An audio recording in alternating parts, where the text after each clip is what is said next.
really, really cool my sister-in-law gave me. It is a mason jar attachment. This fits right on the lid there.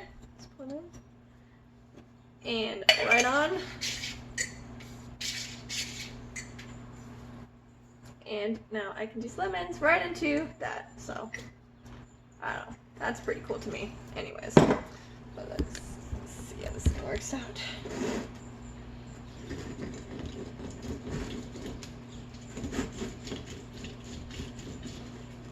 Yeah, I love it. It's so cool. Sometimes I forget how nerdy I probably sound.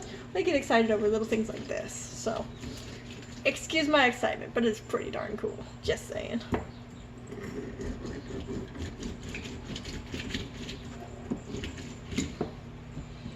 Just realized I didn't have enough lemon juice for the second batch of berries, so gotta get this.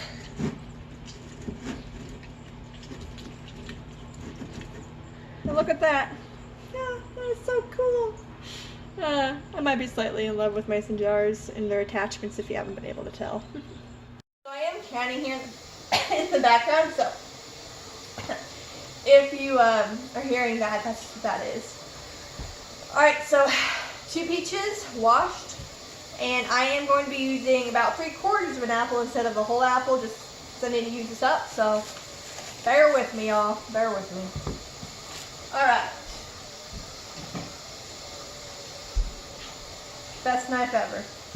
Alright, so for the apple, I do like to peel the skin off, so I'm just going to go ahead and do that.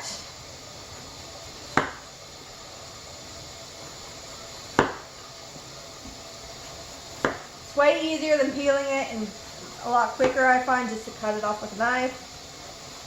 You can do it with the peeler if you want to. I will not judge you at all, but this is just the fastest way I know how, so.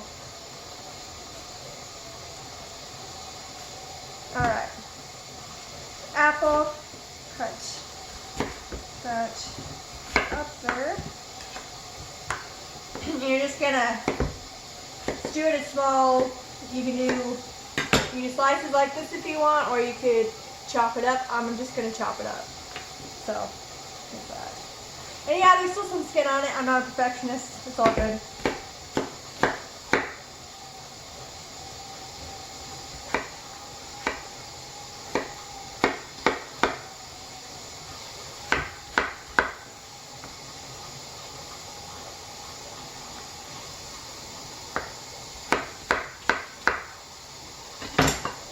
Apple in a bowl here.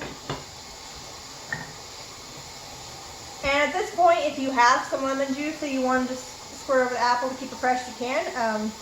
I'm not going to bother at this point, but yeah.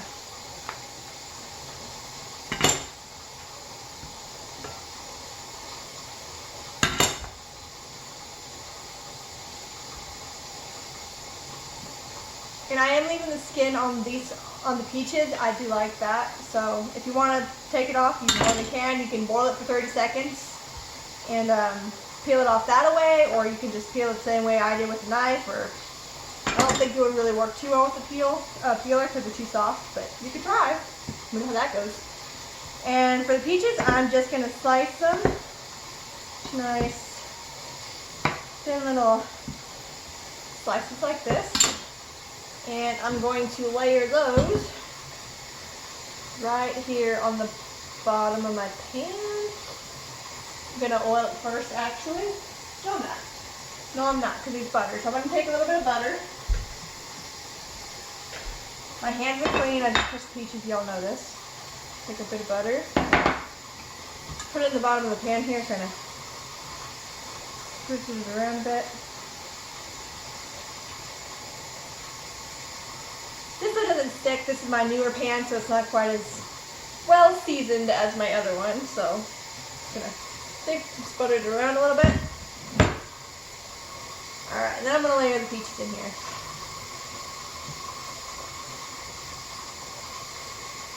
Doesn't have to look super pretty. We're not fancy around here, so.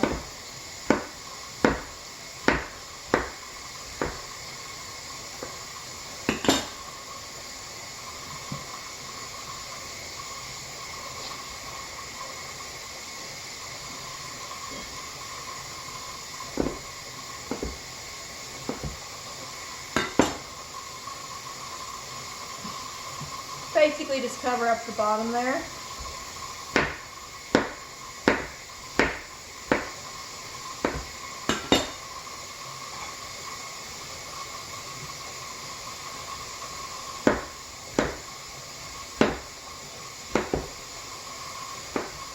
Even if you wanted to, you could like coat your peaches and your apples with some of the spices that you put in the crisp mix. Add some extra of that flavor if you want. I'm not going to. I'm just a little bit in a hurry here. All right, peaches, and then I'm gonna sprinkle my apples over that.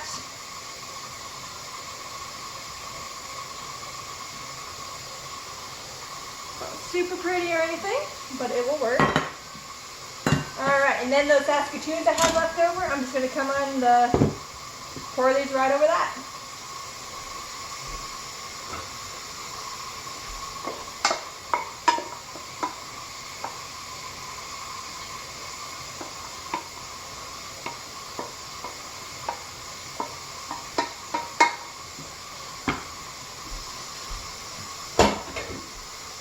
I've got a very full sink of dirty dishes today, but that's what happens when you have a working kitchen. It's not always pretty and nice and spotless.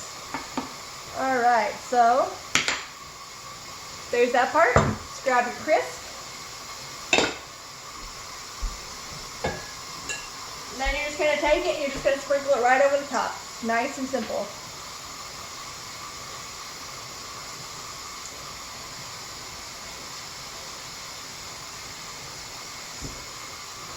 Now, if you wanted to, you could just stop as soon as it's covered. I actually am more of a fan of the actual like crisp, the crumble part, than I am the fruit. So I like to put a lot of it on. Just makes it a little bit nicer for me. I'm still pretty new to the whole fruit eating thing. I did not like fruit growing up. My mom can attest to that. But since moving to BC, where they had all the nice fresh fruit, it's kind of like almost like a sin, like to not eat the fruit in BC. So yeah, so that's what you're gonna do. And then what you do is just take little bits of work better if the butter was cold, but it's hot in here, so.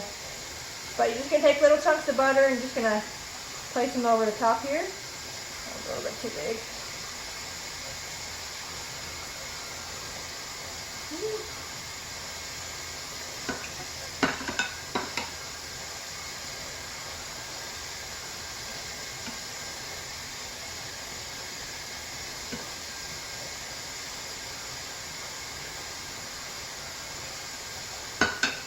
Alright, and normally what I would do is I would pop this straight into the oven, but I'm not quite ready to put it in there yet. So I'll just continue this in just a sec. But this is what you want to do before you put it in the oven. Now it is ready to go in the oven. Maybe if you have a cast iron pan, just like clean off the sides a little bit like I'm going to do. That way it doesn't bake onto your pan and then you have to worry about getting spices off of it. So I'm not going to have time to actually show you the putting in the oven and everything, but you guys don't need that. You're smart enough. So I'm going to tell you, you're going to put this in the oven at 350 for 45 minutes. Just so it's all nice and golden brown on top and crispy. Hence the name Crisp.